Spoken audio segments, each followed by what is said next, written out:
करता हूं। एसबीएसपी के राष्ट्रीय प्रवक्ता हैं राजभर जी, आपका धन्यवाद हमें समय देने के लिए।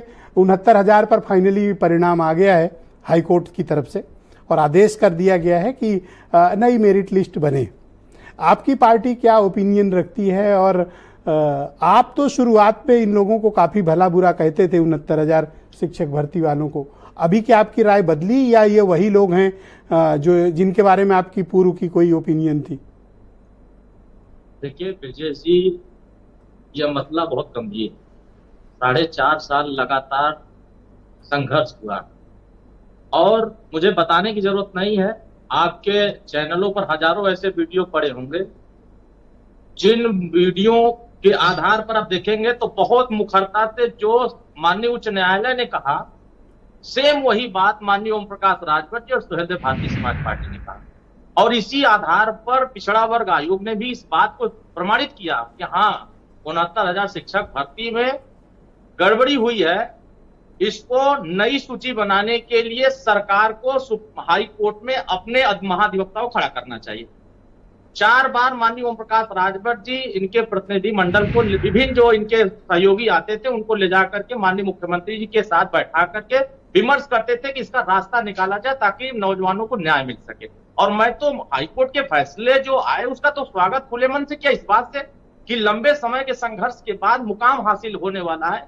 इसलिए इस मुकाम को पहुंचाने के लिए हमारी पार्टी ने मुखरता तो पिछड़ों के साथ इतना बड़ा अन्याय होता रहा, आप क्या करते रहे? मंत्री बने बैठे रहे? ये विजय जी, एक बार अन्याय नहीं हुआ। अगर ये एक बार अन्याय होता तो बात समझ में आती। कांग्रेस की भी सरकार में अन्याय हुआ, बसपा की सरकार में भी अन्याय हुआ, सपा की भी सरकार में अन्याय हुआ।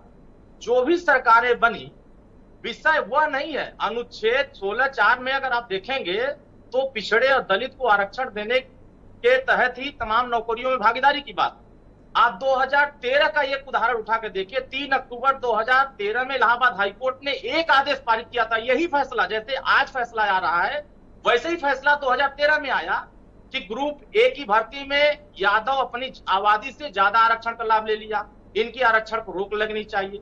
चमार जाटव धुसिया अपनी आबादी से ज्यादा आरक्षण ले लिया। पुलिस की भर्ती आई थी 46,410, 33,000 अकेले एटा, इटावा, कासगंज, कन्नौज के लोगों का किया गया था। तो जब पिछड़ों के हक के साथ इस तरह से खिलवाड़ हो रहा था, उनका हक हुकूक नौकरी में मारा गया था, आप तो पिछड़ों की राजनीति करते हैं, आपने क्या किया?